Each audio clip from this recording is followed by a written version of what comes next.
welcome, welcome. We got plenty of space up here if you need to find a spot. So, awesome to see so many people showing up after lunch. I hope you're well-fed, well-caffeinated. This is my first live audience talk in 2 years, I guess. So let's see if I can still remember how to be in front of people. I think it'll be fine. What might not be as fine is it's Friday the 13th, and I'm trying to do live coding today, so we'll see how that works out. I practiced this morning and everything worked, and then over lunch, VS Code updated itself. I already noticed two things that are slightly different, not expected, so we'll see how this works out. Anyway, my name is Marcus. I work at a company called Vaadin, and what we specialize in is building web frameworks for people with Java backends. So if you're using Java on the backend, we want to make sure that you have a really good way of building high-quality web applications. I've been working in this kind of intersection of web and Java, essentially my entire career since I started back in 2005 as my kind of first real programmer job. So ever since then, I've been trying to build something for the web using Java. So I think what I'm going to talk to you about today is something that I'm personally very excited about. It's kind of, you can see how far everything has gotten over those 2 decades. So things that used to be really kind of clunky and cumbersome have become really nice. Anyway, before we get to the actual stuff, I want to get to know you a little bit. I want to know who I'm talking to so I can kind of touch on the right things. So who here is a Java developer? Okay, that is at least 80% of you. How about TypeScript? Who works with TypeScript? All right, 60% of people. Good. Who here considers themselves being a front-end developer primarily? 3 people. 4? Okay, good. How about backend developers? All right, that's 70%. How about full stack developers? You're doing all the things. It's kind of more hands, but more hesitant hands, let's put it that way. So I'm guessing you're not full stack by choice, more by somebody telling you you're full stack. Great. All right, so let's get going. Hopefully, if you're not familiar with TypeScript from before, I'll try to explain things. If you're confused, shout out, ask questions, and towards the end, we'll have some time on to answer any kind of questions that are still relevant. All right, so let's assume that you are building an application. It looks something like this. The dark background doesn't seem to work very well, but what you have up here is a Java person class with a first name, last name, and address. And down here, you have a REST endpoint, so essentially something that returns a list of people serialized to JSON and so on. And then here on the light background, that's essentially our front end. What we have there is just something that goes through that list of people and prints out their first and last name and address. So very simple. So you built this, everything's going well, and then 3 weeks later, Bob comes along. It's Friday the 13th, it's an afternoon. He definitely wants to go out for a beer later, and he's refactoring some code for his own purposes, and he feels like this whole nonsense with having separate fields for first name and last name feels like a little bit of extra work. So he's going to go ahead and change that. So he just goes and changes that to string name and leaves everything else in our code the same. He fixes obviously his own code. Because nobody else is at the office anymore at this point, he figures, well, might as well just push to production and go out and have some beers. Well, 12 o'clock next morning, he wakes up to 8 missed calls and messages from his boss with a terrible hangover. And the problem is, of course, that he didn't realize what were all the different places that depended on this thing that I just changed. So when we're using Java, when we're developing Java, we're so used to having this safety net of the compiler and type safety and the IDE telling us oops, you broke something here, you better fix that thing before you commit. that we almost kind of forget that that doesn't apply if we have this non-typed interface between our front end and our back end. And that can lead to some kind of challenging situations at times, especially if you have a bigger team or you have a lot of people working on things, or just you have something that you haven't touched in a couple of months, years, and you need to go and update it. You might not remember kind of what are all the different places that depend on this. So that's where Hilla comes in. So this is a new framework that we've just recently come out with that essentially takes a Spring Boot backend, a reactive TypeScript lit front end, applies a little bit of magic in between. We'll look at that. It's not a whole lot. And you get this framework. And what we really try to kind of optimize for are building these more meaningful applications, think more business applications. So pretty data heavy. You have data grids and forms and charts and things. So more application, less just kind of static website. That's what we're trying to make really easy to build. And to do that, first of all, we have a big library of these UI controls widgets. So anything from simple things like buttons and text fields all the way up to data grids and kind of large components like that. And then what we do, and this is kind of a little bit of that magic, is that we automatically do type generation from Java to TypeScript. So when you expose an endpoint from your backend, you don't have to actually, or you can access that as if it was a method in TypeScript. With full type safety, you can kind of look at what are the parameters it expects, what does it give back, and so on. We also reuse validations between the server and the client. So if you have said like, well, this is a required field, you don't have to re-specify that thing in your UI form. We're going to make sure that it works in the UI and then revalidate that on the way back.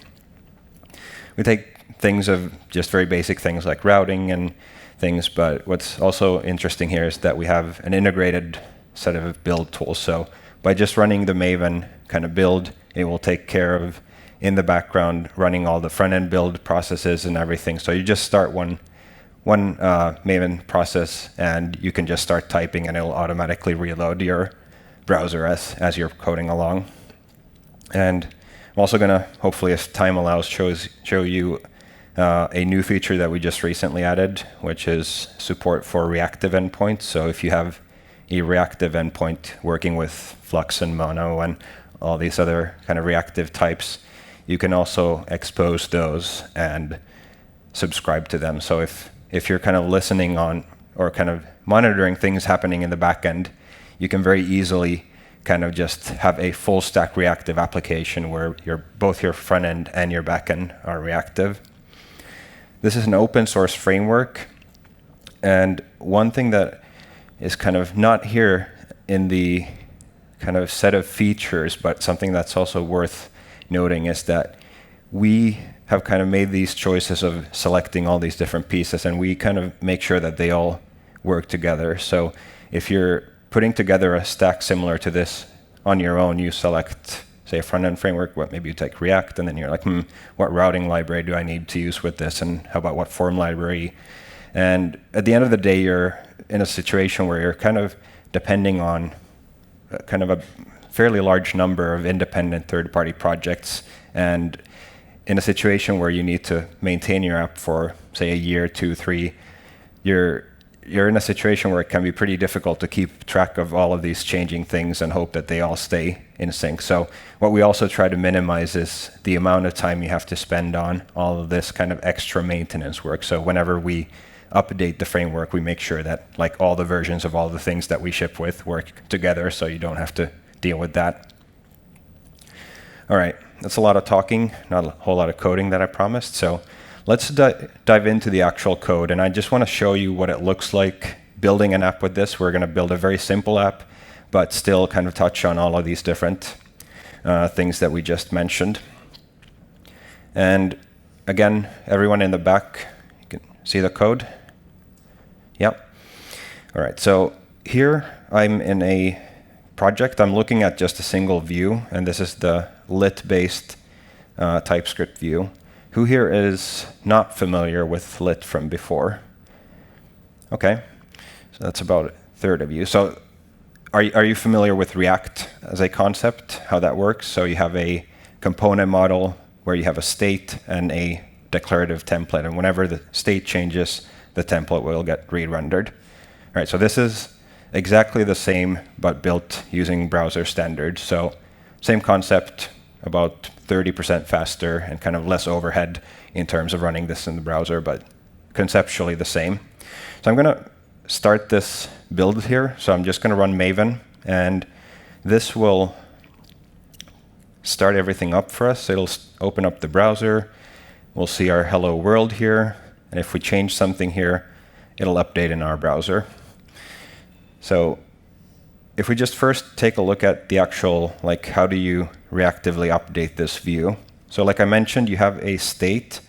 So in our case, we can use a property to define a piece of state. And whenever this piece of state changes, we will re-render the template that we have here. So I'm going to pull out the name into its own property, and it's going to be empty from the beginning. And then I'm going to use just plain JavaScript or TypeScript template tags here. So in here, I can just interpolate any valid TypeScript. So in my case, I'm going to say that we should use this.name, or if it's empty, let's default to world, like this. Now, like you remember, I said lit is based on browser standards. So when we see this custom element decorator here, what that actually means is if we go into our browser and look at this, let's see if I can zoom in. No. Anyway, you can hopefully see all the way in the back too that we have a HTML tag with that same name. So what happens here is we define a new HTML tag that our browser knows how to deal with. And because it's an HTML tag, we can go in our browser DevTools here and just pass in a value here. So, sorry, the challenges of being bilingual, I have to switch between different keyboard layouts. So I can put in my name here, and because that property gets updated, that causes the template here to get re-rendered. And it's not only through an attribute, so you can also go in and programmatically change that. So little DevTools tip, if you didn't know, you can use $0 to access the element that you have selected, and then you can programmatically change this to something. So we could change it to devox, like this. All right, so we have a name. The next thing I want to show is kind of updating this from the template. So how does the interaction of like listening to events and updating state work? So let's say we add an input, and it'll be a text input, yep. And I'll bind the value of this. So the value should always be this.name. And then we'll listen to an event. So by prefixing with @ it says essentially we're binding an event listener here. And we're going to bind to the input event. So on every keystroke, we wanted something to happen. And here I'm going to do a little shortcut, but I'm just going to say that we get the event, and then we're going to set this.name equal to the event target's value, like that. And of course, speaking and typing at the same time are difficult things to do, but you can see that now anytime I type something, things change in the template. So this is the basic flow of a lit component. So whenever the state changes, the template gets re-rendered. All right. Then I said we have this large library of components that you can use. So we can easily switch out this plain HTML input here for something that looks a little nicer and has some more additional features. So we can use a Vaadin text field here instead.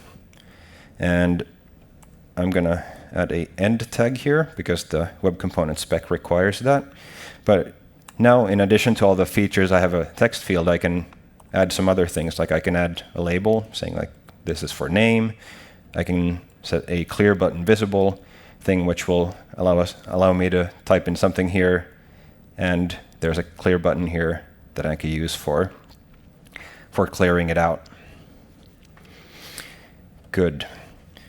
Any questions so far? Next, we're going to start looking at this actual server interaction, and that's where the cool things really start coming in. Where is the dot for the value? All right, good question. Why is there a dot before the value? So when we're dealing with HTML elements, there are two different ways we can pass in data. And we kind of looked at that in the dev tools. So if we omit the dot, we are setting the attribute value. And that's something that the browser tries to serialize into a string. And in this case, in this particular case, we're using a string there, so it doesn't really matter. But when we put the dot there, it's saying that we're setting the property value. So we're essentially programmatically setting it, meaning that we can pass in any kind of complex object there. Good. All right, so what I want to do next is I want to connect to my backend. I want to get an array of people from there, and then we can start kind of building out a CRUD UI for those, just so we can kind of see listing people, how can we update them, how can we validate them, and so on. So if we take a look at the project first of all, the project itself is a plain Spring Boot project. We have a source main where all the Java lives, and then we have a front-end folder where all the front-end stuff lives within the same folder here. And for my backend, we're just going to look at the kind of relevant parts here. I have a person object. There's a first name, last name, and email. And I have some Java bean validations set on this. So these are JavaX persistence validators, just standard Java. So I'm saying like the email needs to be an email, and these are all required. They cannot be empty. So they're going to get validated both in the UI and before we persist things. I'm using Spring Data, so I have a way of persisting things to the database using a plain JPA repository that's provided to me by my Spring. So then let's go ahead and create an endpoint, something that we can use to connect to the backend from our UI. I'm going to call this a person endpoint like this. And the way we turn a class into an endpoint is very straightforward. We write endpoint like this, and then we tell it should be anonymous allowed, because we're not going to start setting up security right now, even though that's fairly straightforward. So by default, access is denied to these unless you specifically tell either which roles you want to allow or that everyone should be allowed to use it. Then, because we are in Spring, I'm going to auto wire in a repository so that I can access the database. So I'm going to repository like that. I'll call it repo, because it's really hard to spell repository and talk at the same time. There we go. And then all we need to do is create a method that we want to access. So I will have a public method that will return a list, a Java util list of person objects. Let's see if that works, and we're going to call this find all, like that.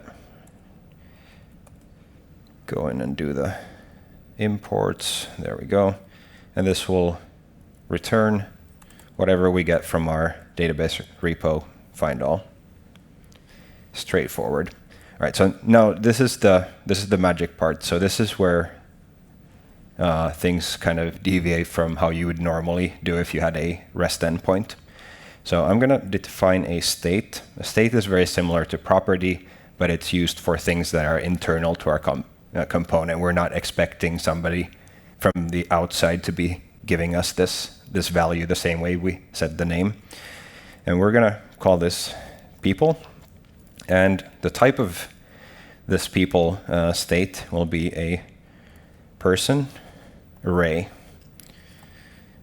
And what you may or may not have noticed there is that we were able to import this person in our TypeScript without defining it. And we can see that we imported it from this generated folder. So if we take a look at what that person is, you'll see it's got the same signature as our Java person had. All right, so we now have a state, but we obviously need to call the backend to get something to put into our state. So for that, we're going to use the standard web component lifecycle callback called connected callback. So whenever this gets added to the DOM, we call this thing. We're going to call super.connected callback because we wanted to call super first. And here I'm going to use async await.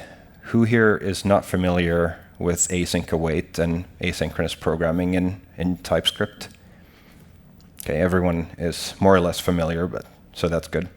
So this is an async method so that we can call the backend without blocking the UI thread here. That's a bad thing. We don't want that to happen. So we're going to say this.people is equal to, and then await. So we kind of put this on the queue and wait for the server response to come, and then we resume this. And we await calling person endpoint.findAll. So we're calling this endpoint as if it was a TypeScript method that we had. So all the actual like going to the server and defining all the types and everything is done for us. Now we can see that it's not happy right now. So it's saying like things can be undefined, and that's because Java is, well, I guess notoriously lax when it comes to what things can be null. Everything can be null, whereas TypeScript is very academic almost about what can be null. So we need to kind of tell it that we're going to be good, responsible API designers and not give say an array where the third item is null for whatever reason. That's not what we're going to do. And now that we have these people here, we can start using them. So let's just first of all just create an unordered list here and go through all of these. So again, I'm using just normal interpolation here. I'm going to take the people that I have. I'm going to call map on them. So what I want to do is take every person and return a new template for that. So I'm going to use this HTML template for that. We're going to create a list item for each. And then let's, I don't know, do p dot, email. So you can see we have autocomplete here. We can kind of look at what we have available in our person, and if we were to change those in the on the Java side, they would automatically reflect here. And so with that, we can see that we now have a list of all the people here. Now, again, we have this whole big list of UI components that we can use, and obviously it would be much nicer to work with these people in a data grid than it is to just have a unordered list. So let's use a Vaadin grid and define some columns on it. And this is one of the things I noticed got broken in Emmet after this lunch update of VS Code, so I have to do it the long way around. So I'm creating a grid with 3 columns, and I'll just define the paths to the things that I want. So first name, last name, and email, and then I'll pass or bind in to this grid as its items this array of people we have, like that. All right, so now you see we have a data grid that's populated with all those same people. And what I want to do is be able to select a person, display them in a form, be able to edit them, have all the validations applied that we had in that Java object, and then be able to save them back to our database. So let's split that into a couple of steps. First of all, let's deal with the selecting of things. So the grid will emit an event whenever the active item changes. So whenever we click on anything, so we can create a new method called active item changed, and we'll get an event of grid active item changed event of type person.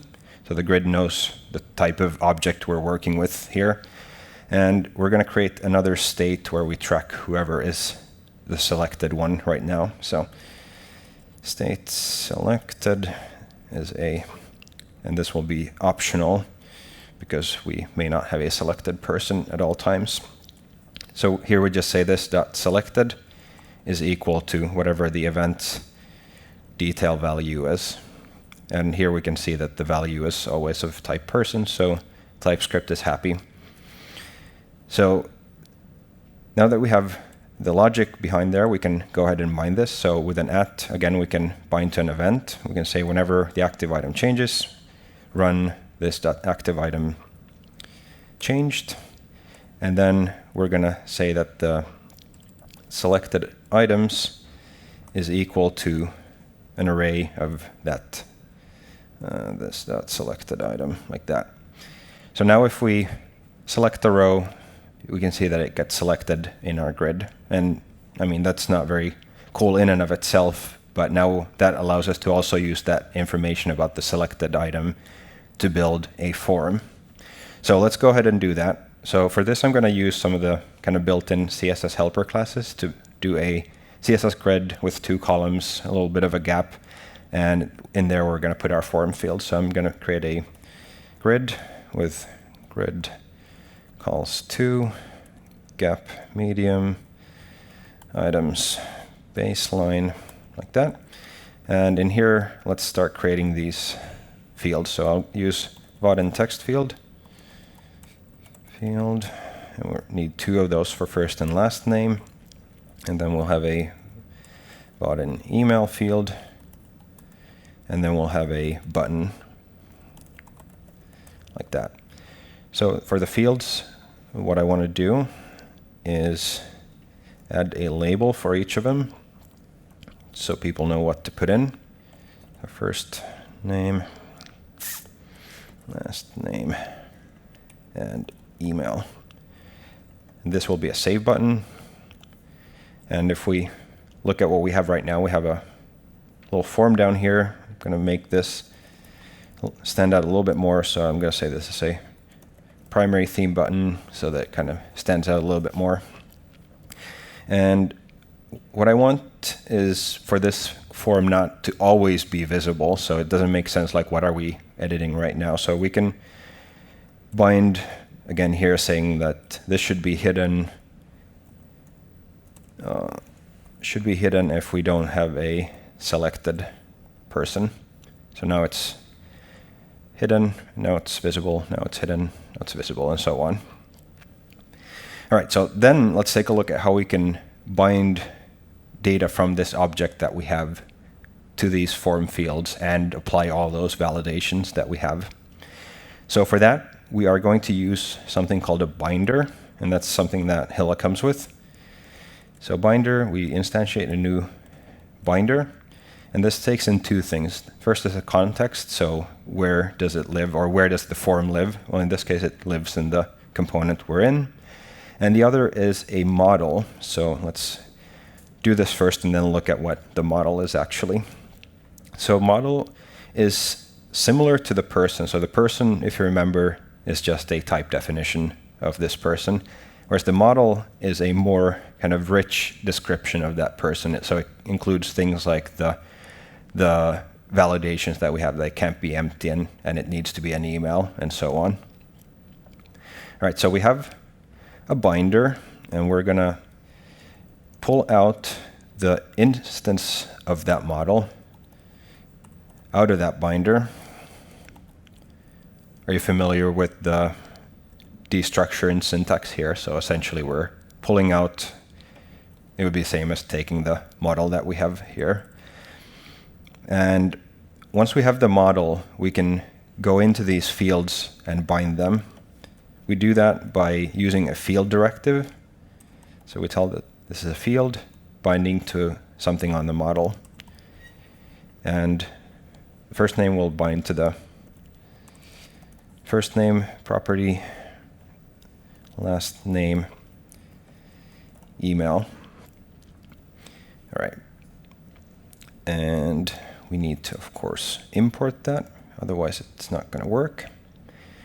And this is still not going to work because we need to somehow pass that selected person into the binder. So we can just use this that we have here. So if we have a selected item, we're going to call this .binder.read, pull in the selected item.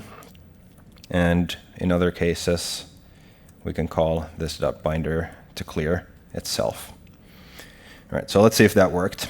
So we can now select people here, and we can see the values getting populated here. If I were to take out the value of one of these fields that are required, it's going to tell me like, no, you can't do that.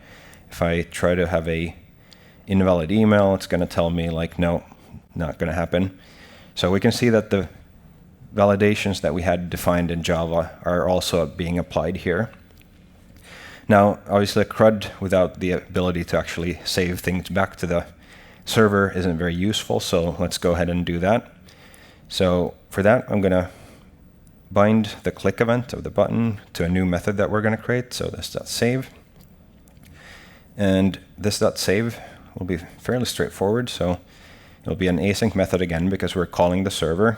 So it'll be async save.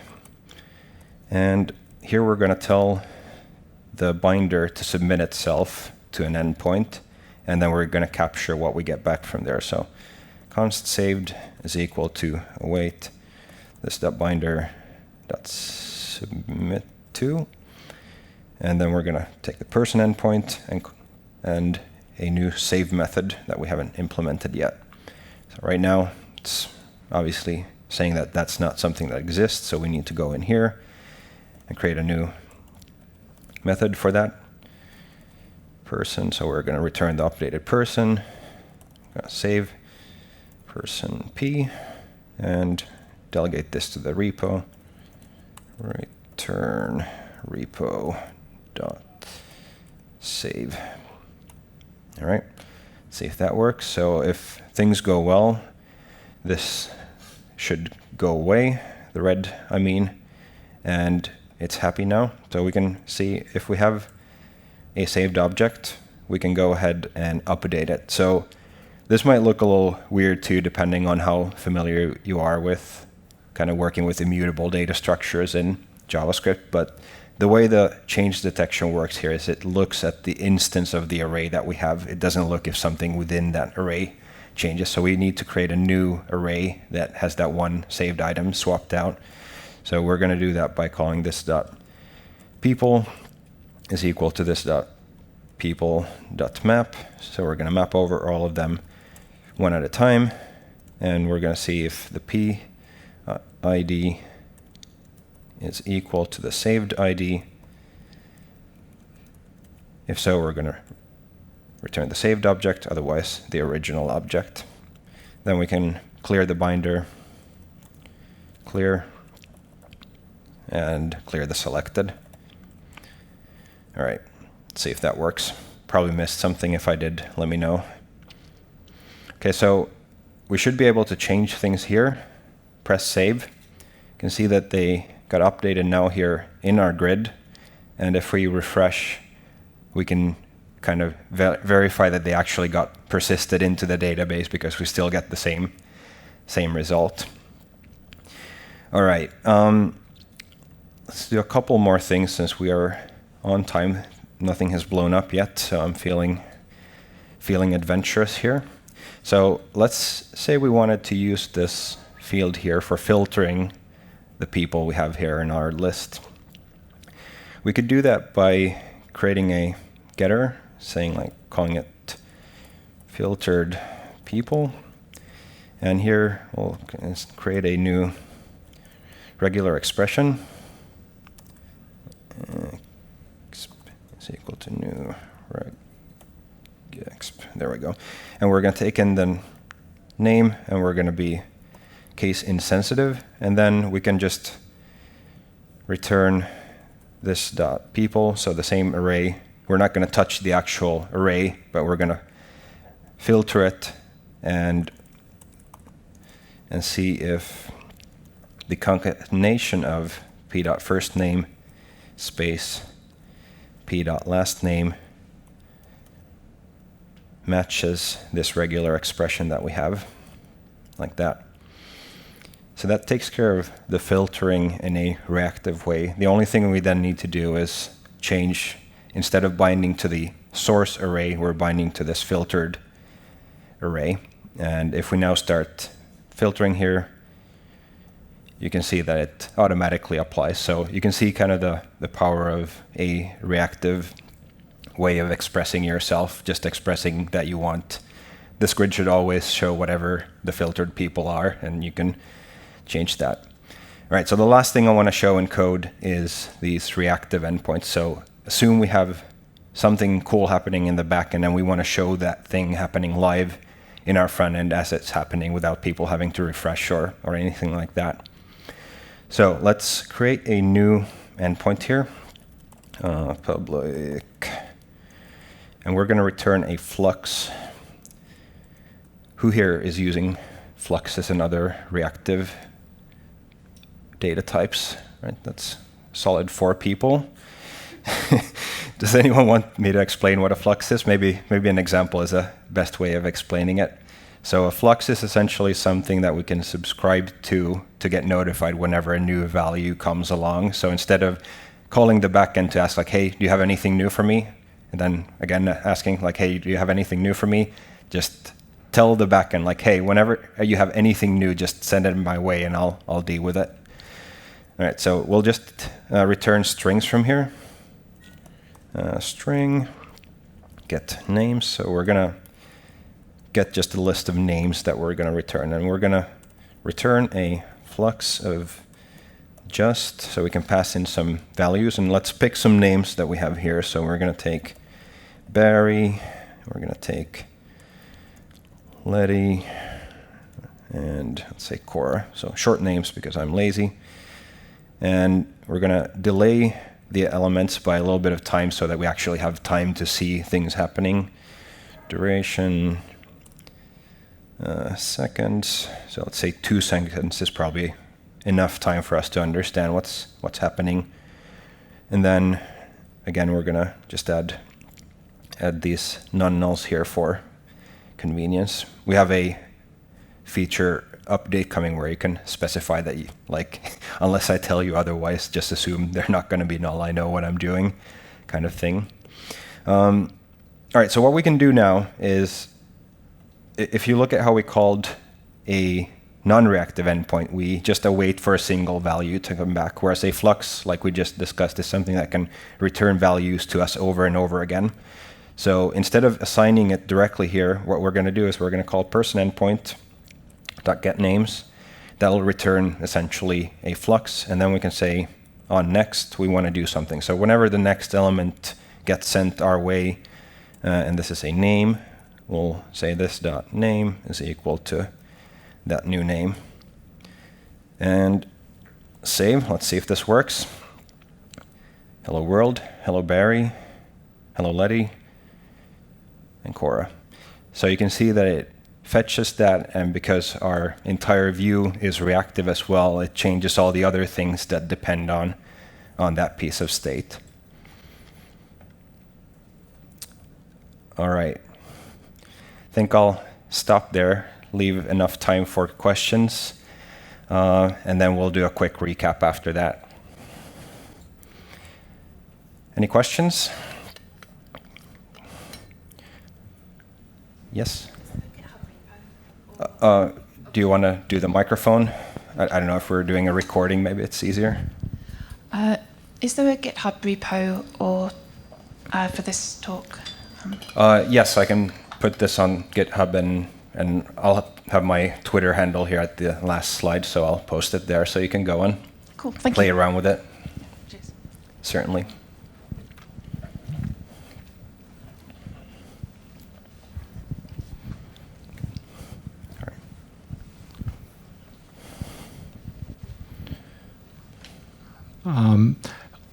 The question is, we got the endpoint annotation, which is at the back. At the back is somehow in here a Spring services. Yeah, a Spring. It's similar to a Spring service, but this is something that's managed by Hilla. Yeah. Yeah. So it's a REST controller, something like that. Yeah. Well, so under the hood, it will generate a kind of a REST-ish endpoint for handling this. But then on top of that, it generates this kind of accessor TypeScript method for us. Yeah. So suppose we want to also expose those endpoint as a API, for example, for other users. Yeah. How can we deal with this? We don't want to use the endpoint, rather than we would like to use the REST controller, for example, it's the backend. Yep. So it can be used by the other applications as well. Yeah. So how can we deal with this? So we kind of promote a kind of backends for frontends approach when building these UIs, because we notice that very often, even if you have slightly similar but kind of a little bit different use cases, it ends up being easier to have a specific REST API for whatever you're trying to do with the other client and keep this specific to Hilla.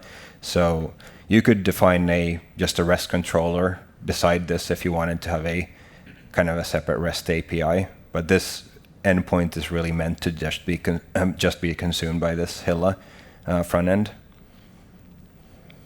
So we need to have a duplicate endpoint definition for the same, for example, the same purpose. Well, yeah, I mean, if it's going to be exactly the same, yeah. So this is the framework is optimized really for a more specific use case where you are building a app. You're not trying to build a very generic service that anyone in kind of out there can use. So this is being kind of optimized for making this use case more productive. Yeah. Thank you very much. Thank you. Thank you.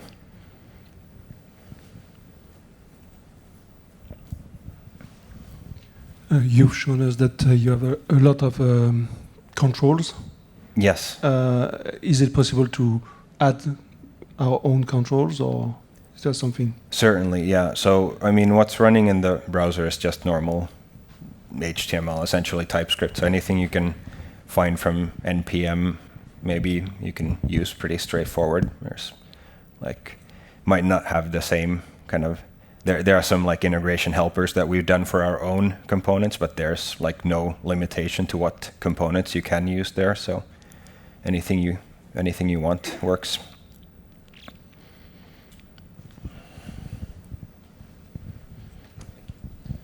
So does it run like a single page app? Is this like a JavaScript app? That's This is running a in the single browser? page app, yeah. Yeah, correct. Is there a way to get it to sort of like render server side if you wanted to?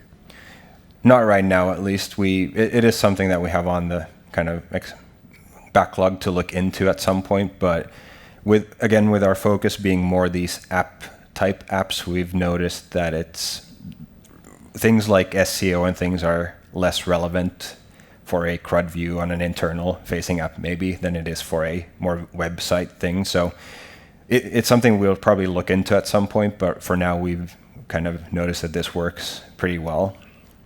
Thank you. Yeah, I mean, to clarify, like all the technologies here would support that, but it's just not something we've gotten around to yet, and something we're kind of listening for feedback and hearing if that's something. Okay, yep. Okay, yeah, cut out for a second there. Good. So I have a question as well. Yeah. So compared to Vaadin, yes, you push the templating from Java code to React TypeScript. What is the advantage of this approach? Okay, if I understand correctly, yes. So you're comparing to the Vaadin framework where you define your UI in Java. So these are meant to be kind of complementary frameworks for teams building largely the same type of applications, but they might have different team skill sets or kind of other organizational reasons why they prefer this approach over to like a pure Java approach.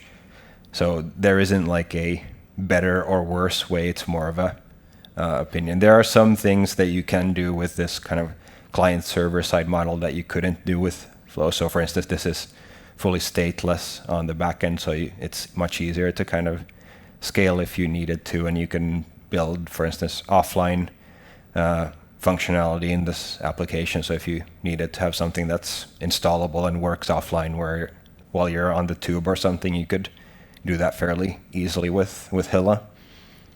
Okay, So we can say like on the Java side, like just work Java developers, and then on front side work JavaScript developers. Yes.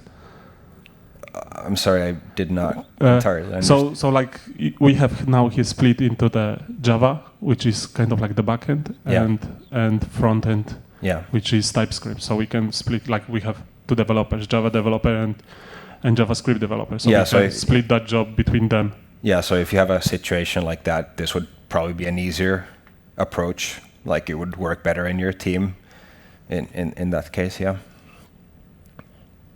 Yeah, and they both use the same set of like components and everything, so it's really just the programming model that is the difference here.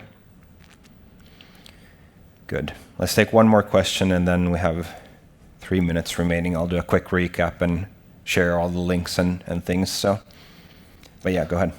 Yeah, personally, I find that if I write the code, write the client code in TypeScript, maybe I'm not very familiar with this library. I find it quite difficult to find documentation. For example, the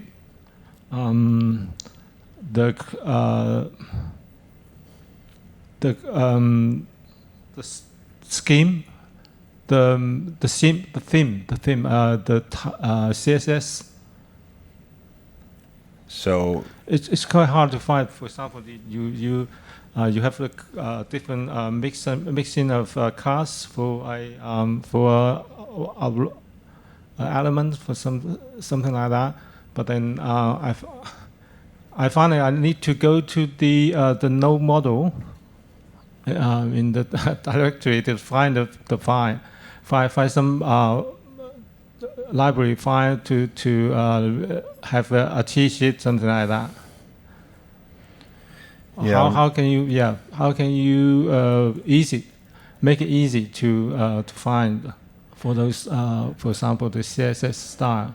So I mean, certainly try to keep styling and things as straightforward as possible. So you can, for most parts, use just plain CSS.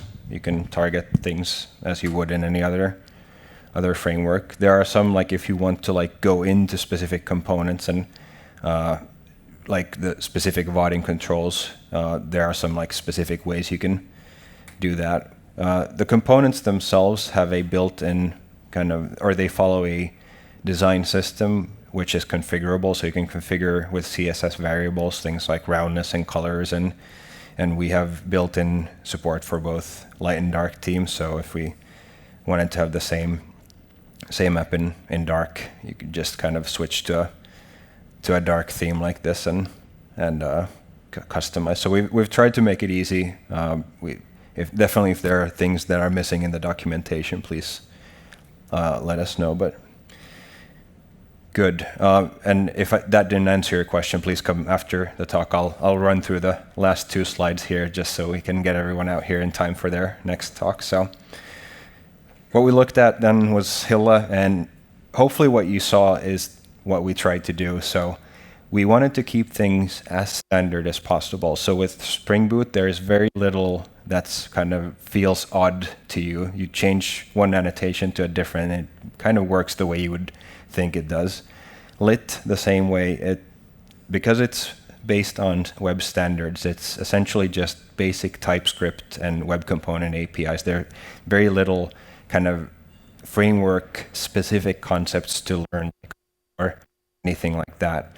So again, we're trying to keep things very kind of easy to learn and understand. So at the end of the day, this amount of magic we added here is very minimal, and that's what we wanted to do. So just take 2 things that we know work very well for people in production, add just enough kind of magic in between to make them work even better. If we know, in this case, that you're going to use Java on the back end, we can help you along by providing you things like type generation and shared validators. If this looked interesting to you, please head over to hilla.dev. There are some tutorials and things out there that you can do, and there's a short one and there's a long one where you build a whole like CRM type application that you can install and and run offline and all kinds of cool things. And that's it. Thank you. I will post the GitHub link to the code that we're just playing around with. So if you want to kind of take that on your own computer and play around with it, you're more than welcome to. And if you have questions, please do reach out to me on Marcus Hellberg on Twitter. And with that, I want to thank you so much for coming, staying, and hope you have a really great weekend.